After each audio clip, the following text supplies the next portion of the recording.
Alright, we should be live. We're back. We're working on Toph, the first Metalbender.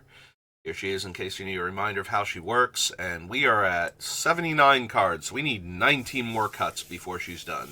And we've already used the trick of making Mox Opal a land as far as the count is concerned. So we have no other real wiggle room at this point.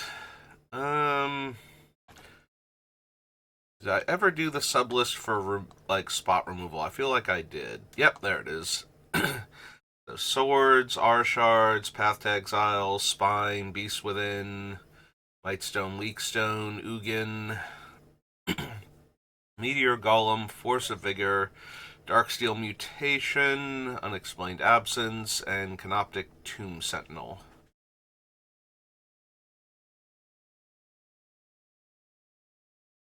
Hmm.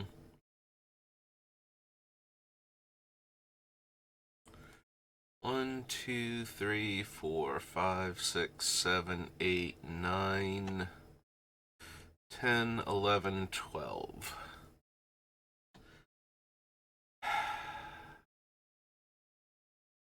I have to get rid of like one or two more of these.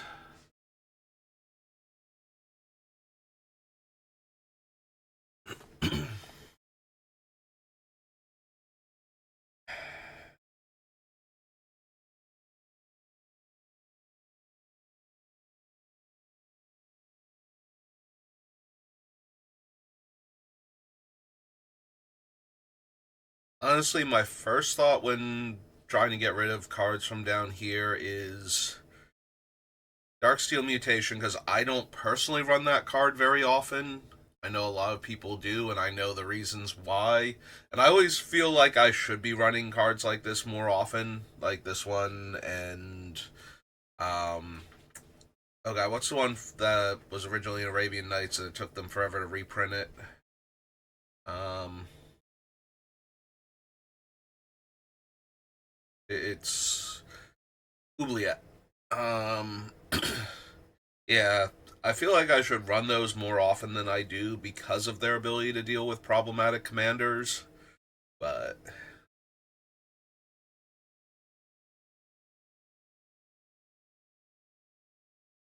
I think for the purposes of making room, the other thing I'm thinking about is Beast Within, because I do have a lot of ways to deal with any permanent, especially at the higher mana cost, and Beast Within does not work well with the deck, is the issue. Like, the other ones are all artifacts, or in the case of Ugin, let me get additional uses out of it for casting colorless spells, so I can do more with them than I can with Beast Within.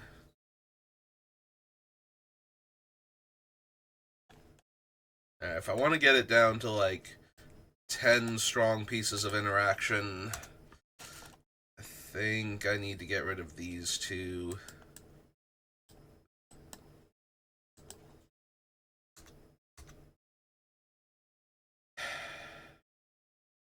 The other option might be losing Force of Vigor and keeping Beast Within.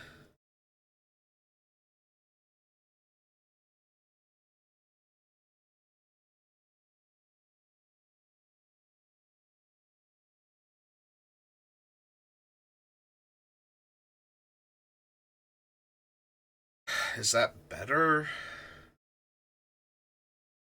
Would it actually be better to have Beast Within over Force of Vigor? I don't know the answer. It depends how often the problem is going to be a non artifact or enchantment, and how often the problem is going to be when I don't have mana available.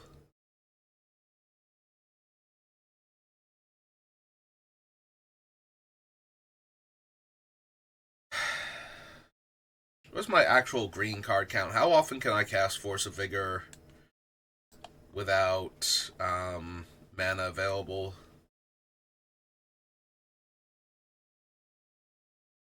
Problem is, I can't just look for the letter G. It's not going to help much. Alright, Aura Shards, if it's not in play, Aladmary's Call. Sylvan Safekeeper. Yeah, if I have to pitch Aura Shards to cast Force of Vigor, something's gone horribly wrong, but, we also need to have this happen right now, so can't really argue with it. Farseek, that's true, all of my land fetching's gonna count. The mid to late game. Escape Shift. Lotus Cobra 6. Green Sun 7, and is likely something we can redraw. Beast Within is going, so we can't count that. Forcer. Balagad Recovery does count, because the front face is the green card. Omnath is 10. Intervention's 11. Sage is 12. Shy is 13. Swarm is 14.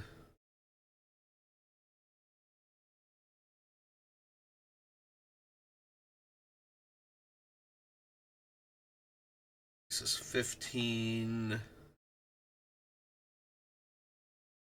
Bill is 16. Racetrack 17, 18, 19, 20, 21, 22, 23, 24. Ever our commander, 25, 26, 27, 8. Can't count itself. 29, 30, 31, 2,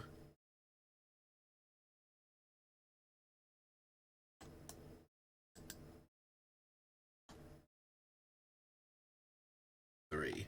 Alright, so not counting cards we're about to cut and the card itself in our commander, we have 33 green cards, which is over half the spells in the deck right now. Obviously, we're going to lose, I'd say, probably as many as 10 green cards specifically at this point. So we do have enough for Force of Vigor, regardless. I'm pretty sure. Alright, so Force of Vigor is not, like, we're not at the point where it's like, no, I have, 15 green spells left in the deck, and I might cut one or two of them, and besides Force of Vigor in our commander. And it's like, okay, then maybe Beast Within just because it's cheaper and more versatile.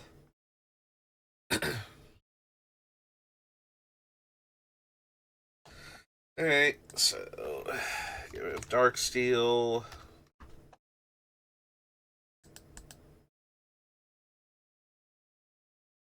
Darksteel Mutation, not the set. And Beast Within.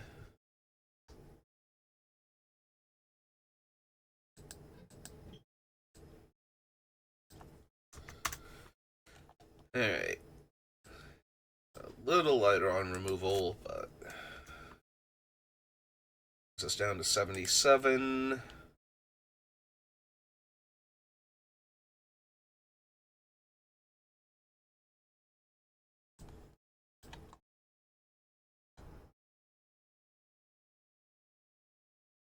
Our ramp spells, we have 1, 2, 3, 4, 5, 6, 7, 8, 9, 10, 11.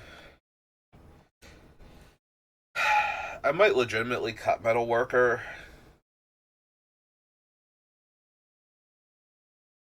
I don't have a ton of card draw, and my things don't put the artifacts back in my hand normally.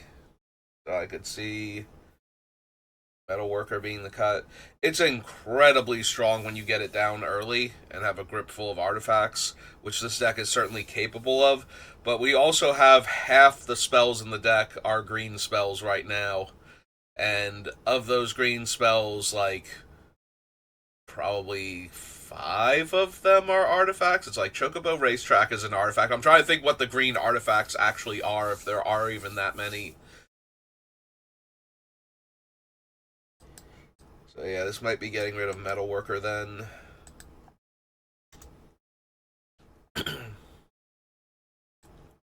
Like, legitimately, if I come up here, we start with like, here, and we go.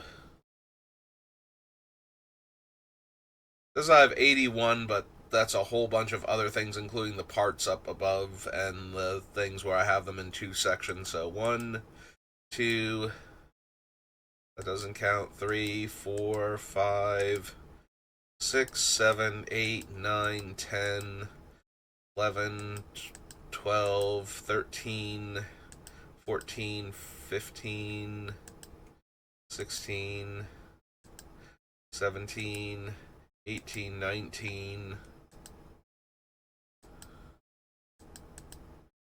20, 21,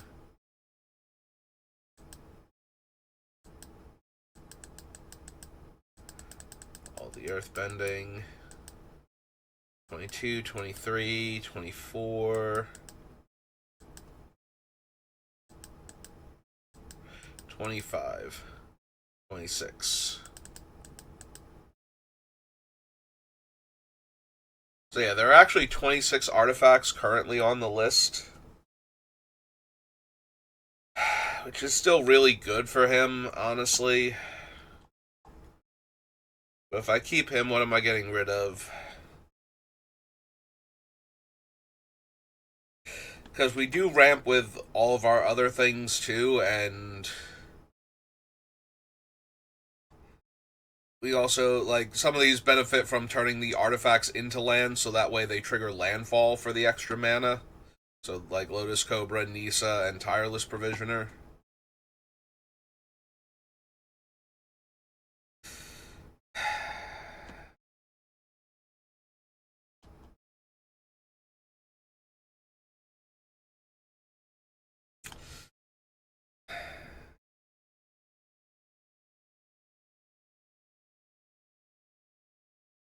Yeah, I think I can cut Metalworker and still be fine, if I'm being completely honest.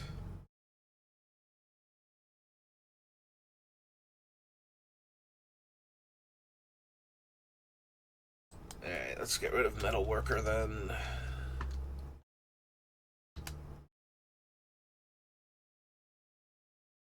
It's all one word. This is the. Alright. Fine, we'll get rid of Metalworker.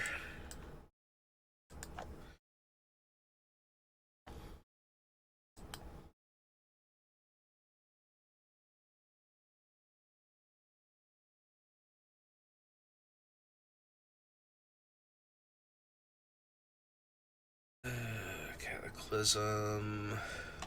Smokestack, Junk Diver. Aura Shards, Aladmary's Call, Sylvan Safekeeper.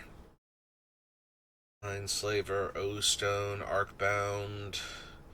Rock Clan. Sensei's Top. Farseek. Escape Shift. Ooh, excuse me. Path to Exile. Lotus Cobra. Terra Eternal. I do really like Terra Eternal once Toph is going, when all of my stuff is just indestructible at that point. Except for Toph herself. And then with Ashaya, they're all indestructible. Liquid Metal Coating. Green Sun Zenith. Line of Ishsa. Attic Lantern. Corsair Crewfix.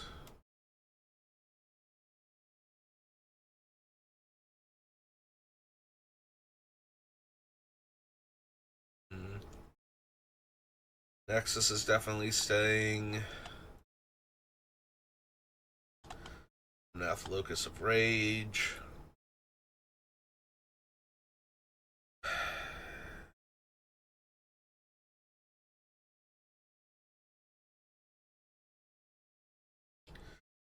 Yeah, I think for this deck I want Omnath. I did cut Omnath Locus of Rage in Brawl because he's a 6 drop, and I need to be able to follow him up with a land for him to work.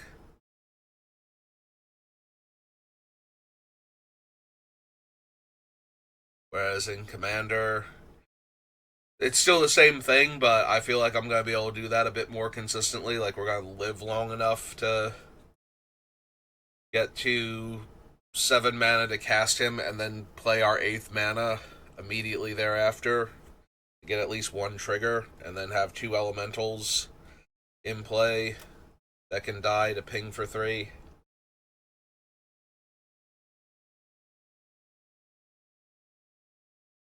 And Harmonicon, Heroic Intervention, Hour of Revelation, Lucian Sage.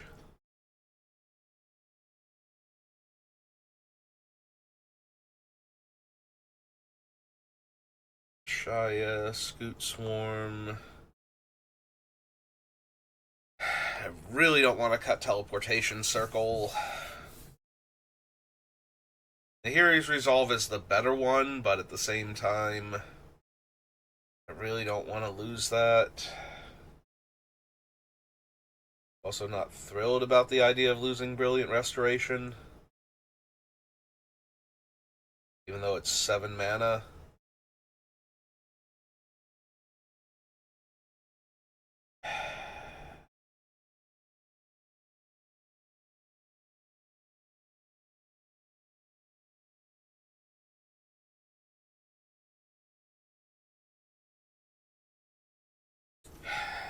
Yeah, I'm not prepared to cut it just yet. Silex, Mightstone, Weakstone, Norn, Resolve, Resurgent, Gandalf, the One Ring, Thousand Moon Smithy.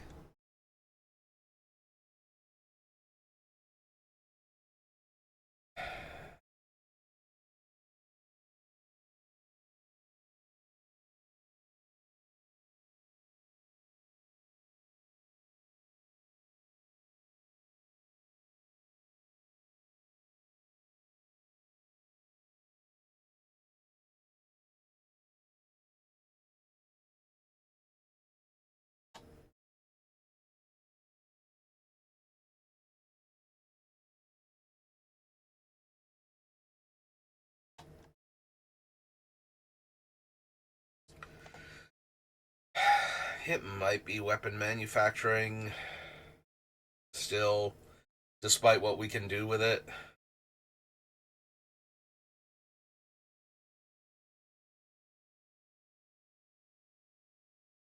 We're getting to the point where everything I'm cutting is really strong or utility in the deck, so I can't be afraid to cut things. Yeah, yeah, I think weapon manufacturing is. So I describe it as the difference between being on the same path and being on a parallel path going to the same place.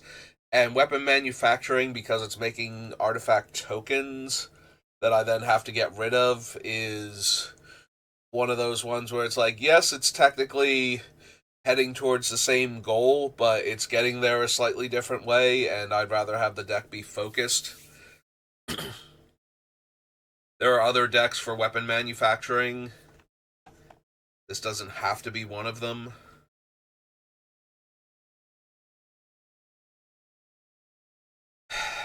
Might be Earthbending Student.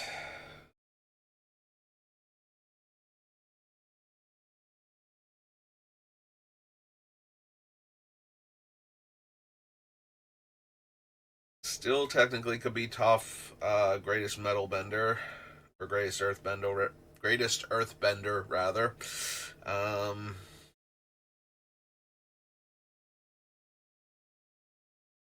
yeah, the fact that blinking her, but the double strike, like if I could get her to be Earthbending 2 and grant double strike, and the other one to be the vigilance and whatnot, I could just very easily cut the other one, but the fact that anything she earthbends onto if I blink her is just going to be to get the ETB and Leaves Play triggers again immediately, rather than to protect it.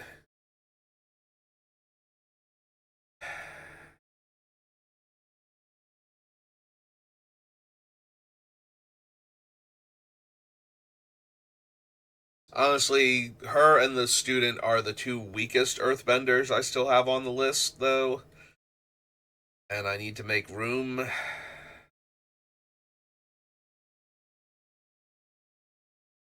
I think I get rid of the student. Double Strike is real strong sometimes. Just for getting in a handful of damage and actually ending the game.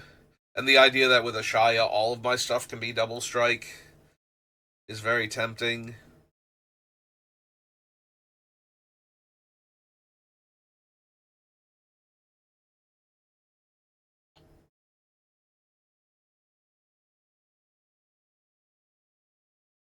Airless Volt, Meteor Golem, could still be Mossborn Hydra.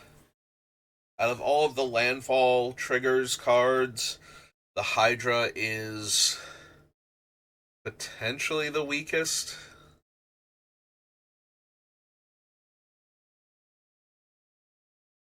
Which is ironic because technically it's the strongest, like just power and toughness wise, is by far the strongest one.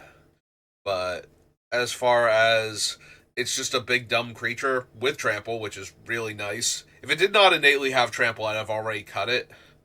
The fact that it has trample is like the main thing keeping it on this list because I can get it to astronomical numbers in like a single turn cycle. Possibly even in the same turn if I have the haste effect out.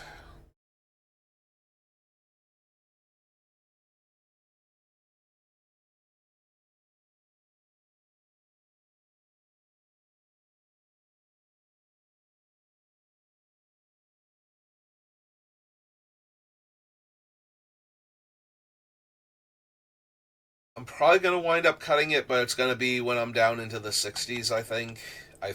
Maybe I have to cut it before I get that deep, but Prisoner.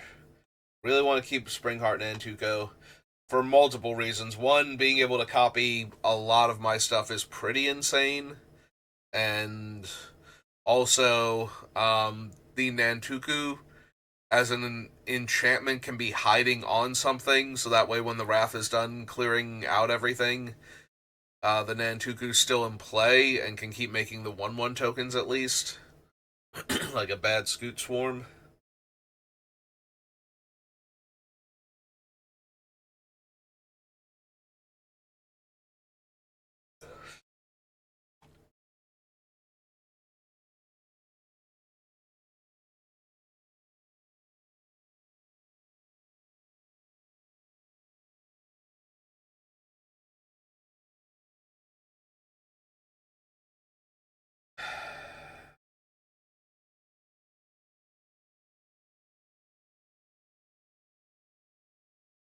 I feel like it's gonna be Surge Conductor at this point.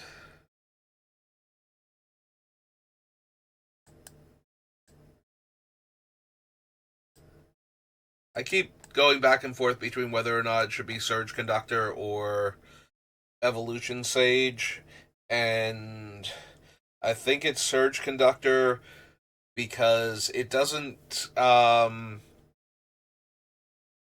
pitch for Force of Vigor, and the difference between Artifact and Land is like Artifact is only better when my commander is dead and or otherwise unavailable. Like if Toph's not in play, Surge Conductor is better because I can trigger artifacts entering more consistently than landfall. But when she is in play, it's the same thing, except now I'm also getting landfall on top of that. So, yeah, I think we lose the Surge Conductor.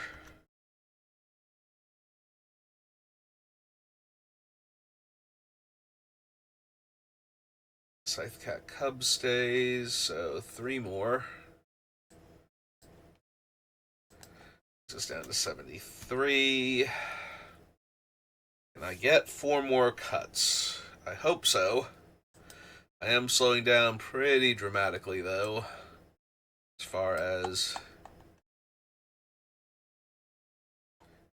what I think I can cut. Alright. Let's try this from the bottom and work up. So, Scythe Cat Cub is, for the most part, a bad Bristly Bill, but when it's not, it's a better Bristly Bill. Because I don't have to spend the mana to double up the counters. Also, they work really well in tandem, and just having more of that effect is not the worst. It also makes the Hydra better, since we can add more counters to the Hydra that way, and then double the number of counters on it.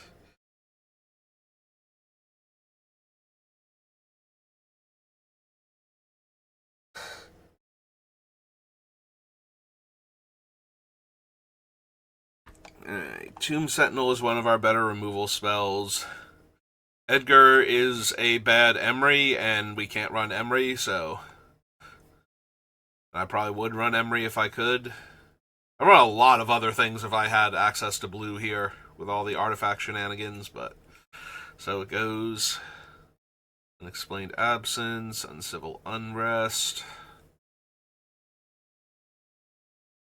Yeah, the fact that it makes my things with 1/1 counters on it deal double damage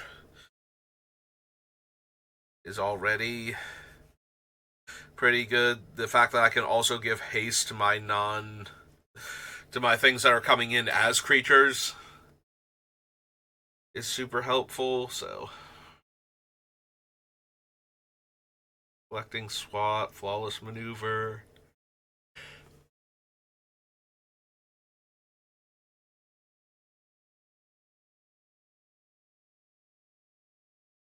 Titania is really strong with what we're doing. Still keeping Nantuko. Tireless Provisioner is one of my better cards, honestly. Liquid Metal Torque stays. Force of Vigor. Frostborn Hydra. I wonder if Liquid Metal Coating is going to wind up going just because I can't make room for everything. I really don't want it to. Having a second way to turn Toph into an artifact is super helpful. That way she becomes a land and dodges all of the non-land permanent clauses on things.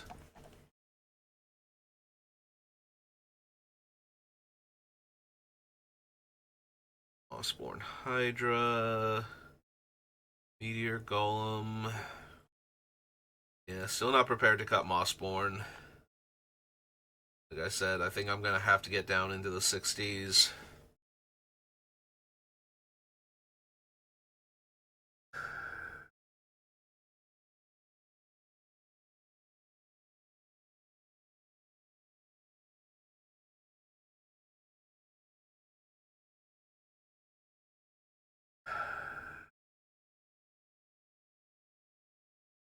Am I going to lose Greatest Earthbender? Obviously, I don't want to. The double strike is potentially insane.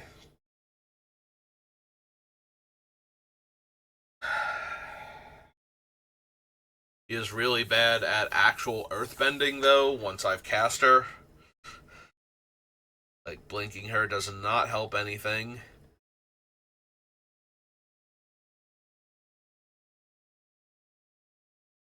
It's also down to just her and the Badger Mole Cub as far as blinking matters anyway. Because they're the only ones with ETBs to Earthbend now.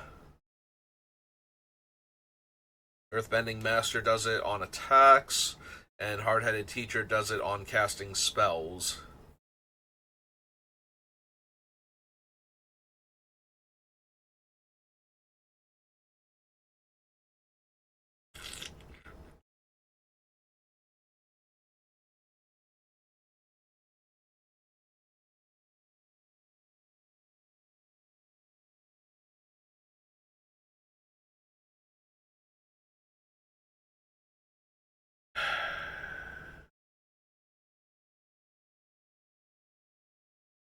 Is it possible I lose the Ascension?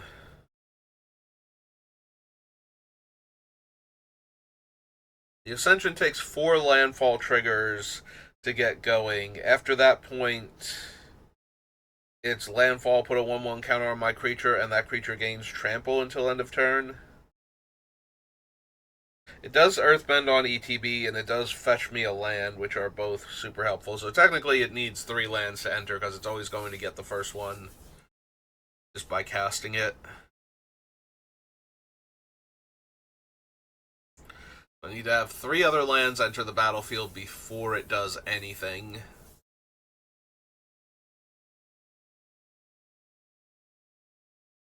And then the thing it's doing is 1/1 counters and trample until end of turn.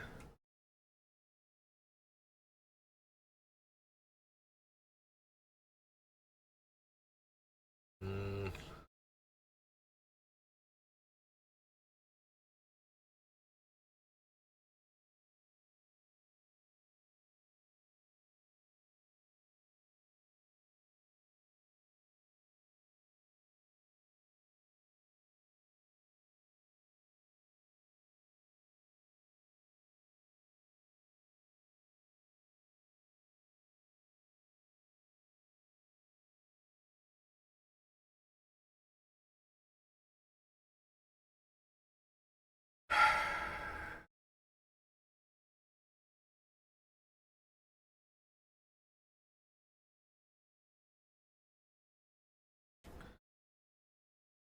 Hmm.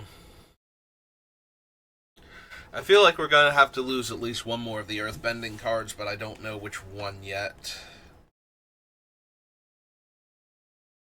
It's definitely not Toph. Parted. Yeah, I keep doing that. It's like, it's Toph, but all of them are Toph at this point, except for the mole. Like, literally all of my earthbending creatures now are Toph, except for the mole. So, it's definitely not hard-headed, and I don't think I can cut the Earthbending Master because that one's going to be way too strong.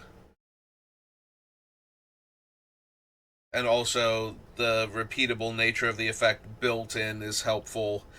The downside to it is I probably have to attack with something I've Earthbent onto, so I can Earthbend onto something else to get the counters.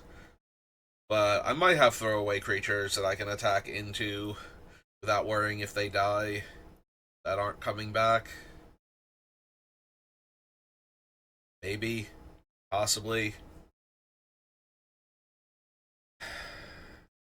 Or something that can actually just safely attack into an opponent's board from the looks of it, and then get the earthbending trigger.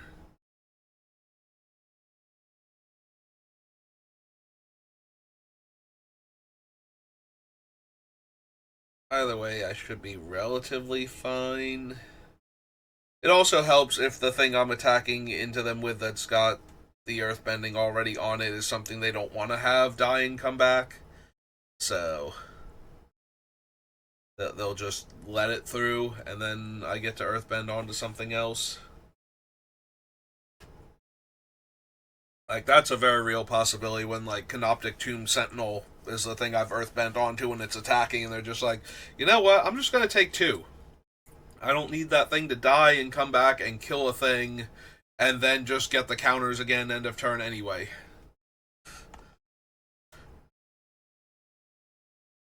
Definitely keeping Terra Symbiosis. It's our best card draw spell. Similarly, Tanic is going to draw us a card. At least one card per turn cycle with a lot of consistency. And then anything past that. If I can landfall twice on an opponent's turn. Or if I can double up on the triggers, as long as it's one of those things where it's like, if it would trigger, it triggers a second time, since that will count him as having triggered twice from his own ability, and therefore draw me the card the second time.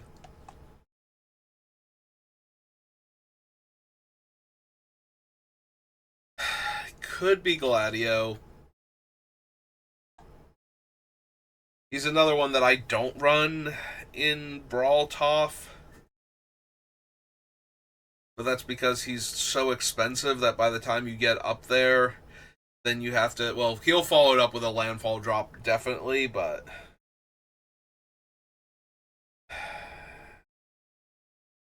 He's also another creature gets the +2/+2. He might just be weaker than some of the other ones that I have in here, which is impressive considering how strong he is in this deck. But yeah, this might be one of those where I just don't need Gladio also.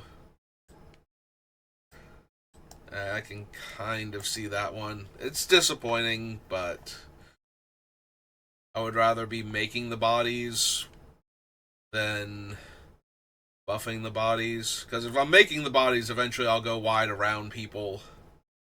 A lot of these cards are really good at making the bodies.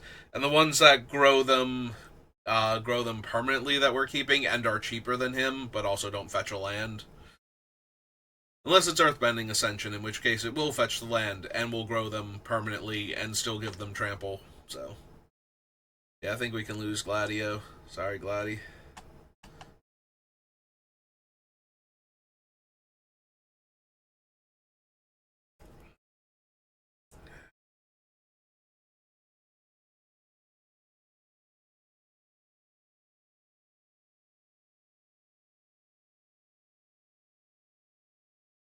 Yeah, I think the Resolve is fine in this deck.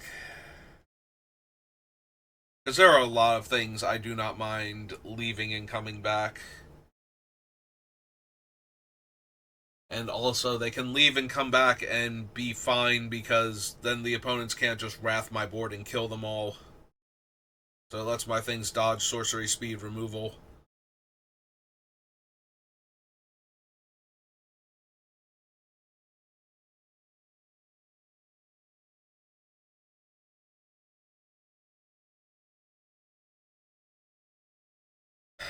Brilliant Restoration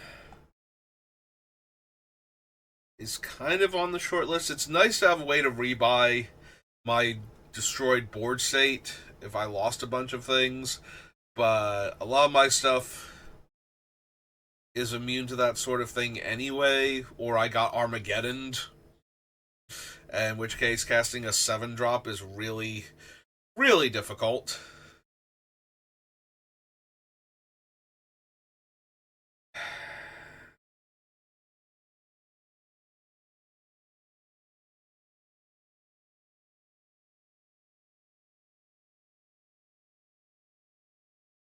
It might be Restoration, but that is limiting my ability to get stuff back. Because at that point, it's like Balaged Recovery, Edgar, and Junk Diver.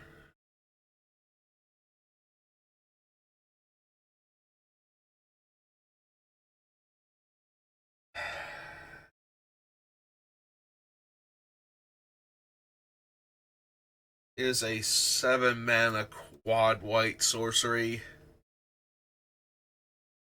Although, once I get to 7 mana, if I don't have quad white, that's actually kind of insane for this deck.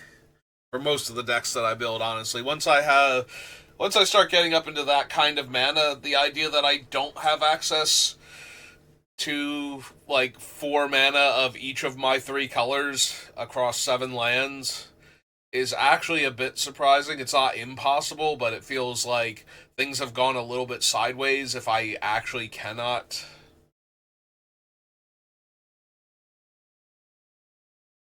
access quad mana of any given color.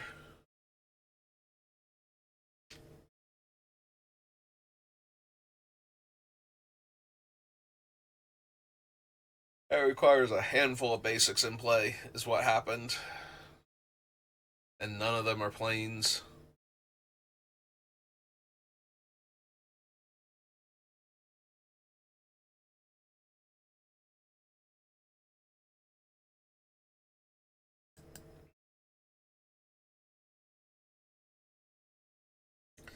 It's also the kind of thing I don't want anywhere near my opening hand or in the first like 10 draws of the game.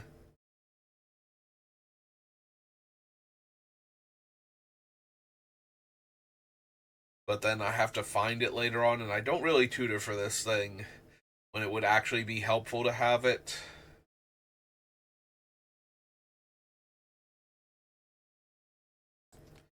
Yeah, okay, I'm talking myself into losing it.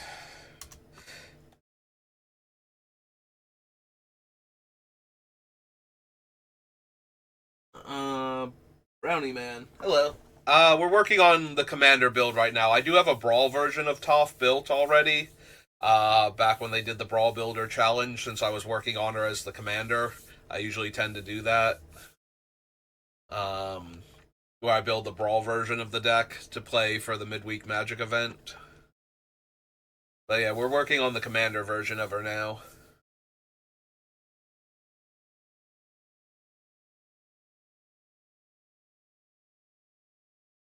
Alright, so we lose Brilliant Restoration then. Not gonna lose a Shia for anything. Scoot Swarm stays. Evolution Sage probably should stay still.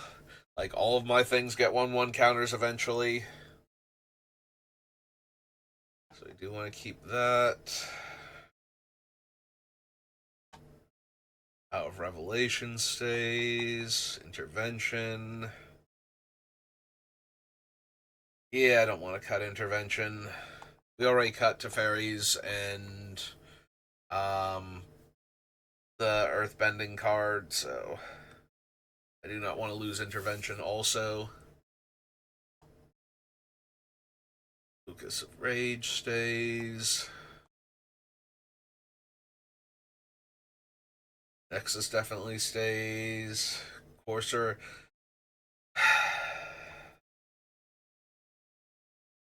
Do we actually keep Courser of Krufix at this point? Landfall gain of life is not a huge deal. Traveling Chocobo also lets me play land off the top of my deck. Uh,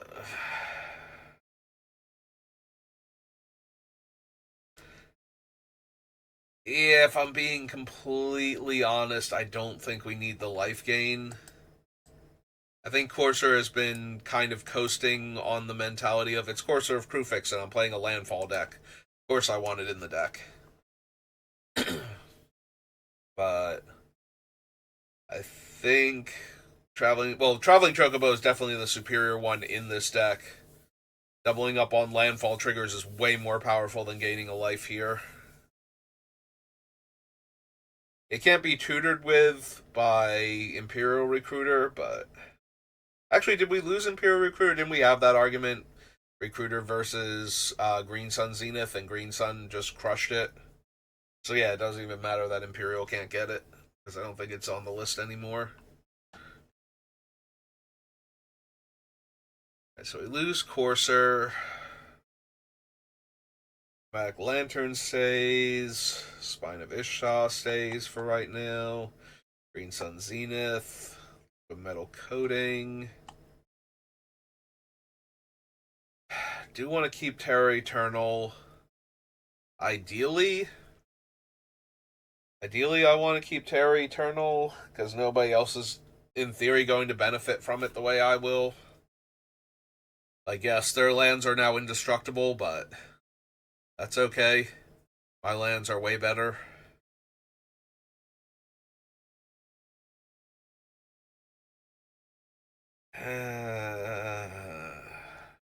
Hmm. Let's keep going. We keep Terra Eternal for right now. Lotus Cobra stays. Path to Exile stays. Scape Shift is way too good to get rid of.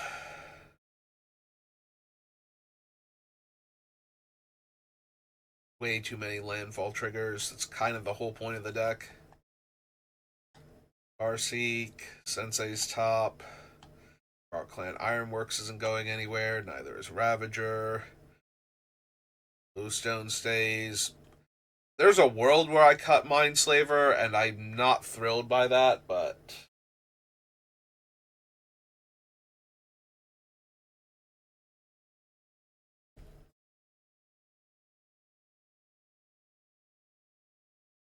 hello, Andy.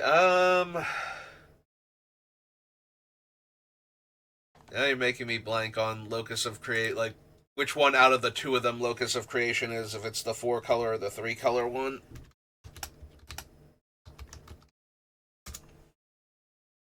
It's the 4-color one.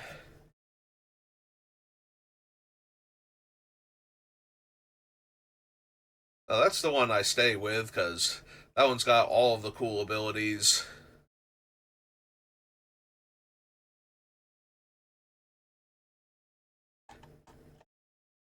At which point in time, if I'm going to stick with Locus of Creation, if we kill Locus of Rage, we get to deal 3 damage to our opponents, so that's nice.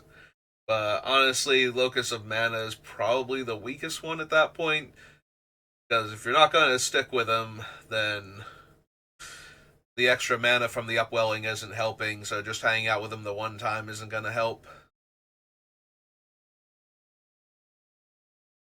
So I guess we stick with, if we're going to marry one of them, we marry the Locus of Creation, because that's got 4 colors, and you get a much more interesting build out of that one.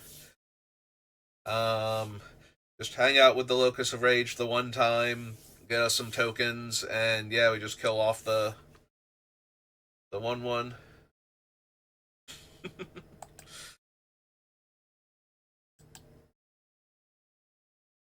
Because they're all Omnath, so the idea of which version of it do you want to spend the rest of your life with versus which one do you want to make out with the blank featureless face on, that's not really. And whichever one you kill, you're still killing Omnath. They're all the same person.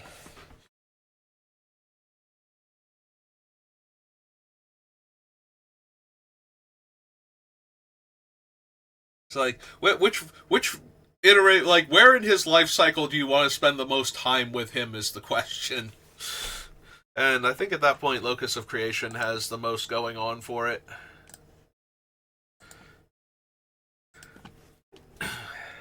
Alright, so we're cutting these so you keep Sylvan Safekeeper.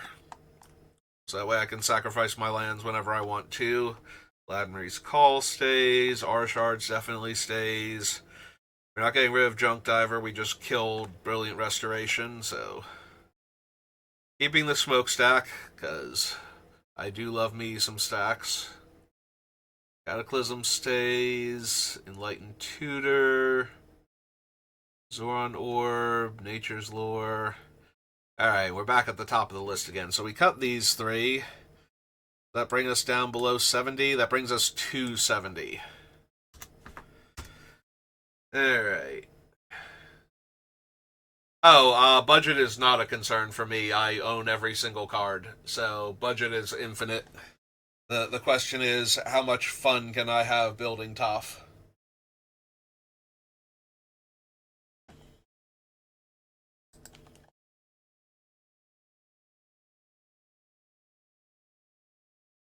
Alright, so we're coming up on the 50-minute mark.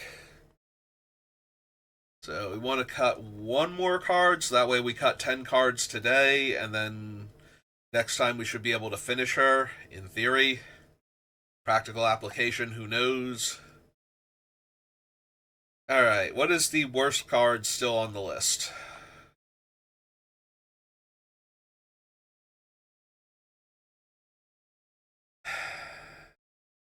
Is it actually Mindslaver? As much fun as it is to repeatedly Mindslaver opponents, that's too much fun. I can't cut Mindslaver.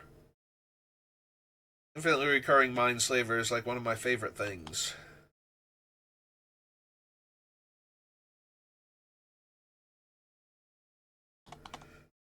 Path to Exile, can't go. Lotus Cobra, no. Still want to keep Terra Eternal. I do not want to lose Liquid Metal Coating. Oh, so before I started streaming, whenever I would build a commander deck, this is how I would build it. I never bothered using any of the websites, so I just kind of keep going with what I'm going with, rather than start using, like, Architect or Moxfield or any of those.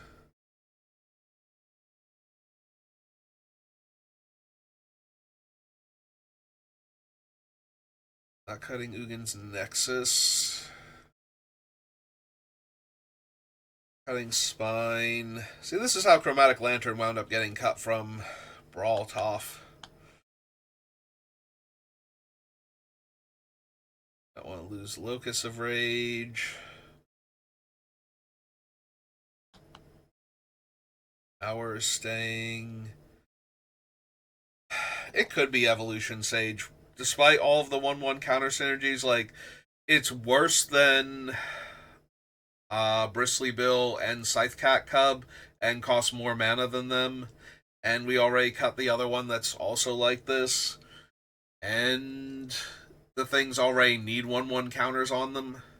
I mean, I guess it's not worse than Bill or Scythecat once I have a board built out, but at that point, like, it's worse than them in the early game, and it's not that much better than them in the mid to late game anyway. Since Bill can double up counters on everything, and Scythecat can double up counters on one thing each turn.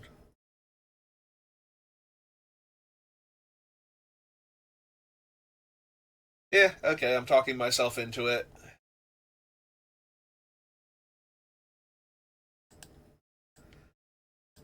Alright, Evolution Sage, you are our last cut for the day. Alright, and we got the internet's favorite number. Also, we cut 10 cards, which is more important. Alright, so that's going to do it for the deck build for today. Hopefully we'll finish Toph tomorrow. And then I gotta start deciding if I want to build from any of the Lorwyn Eclipse ones that we already have. I'm not gonna have time to build another Avatar deck, and especially if I try and build like Iroh Grand Lotus or something, which would have been my other pick if we had not picked Toph. So, but yeah, we'll figure out what Lorwyn Commander we're going to build around. Hopefully, we'll get more of them this week. Then I'll be able to make a more informed decision about somebody I want to build around. But yeah, it's going to do it for me for right now. Thank you, Andy, and thank you, Brownie, for stopping by and talking. I appreciate it, and I will see you next time. Have a good rest of your day.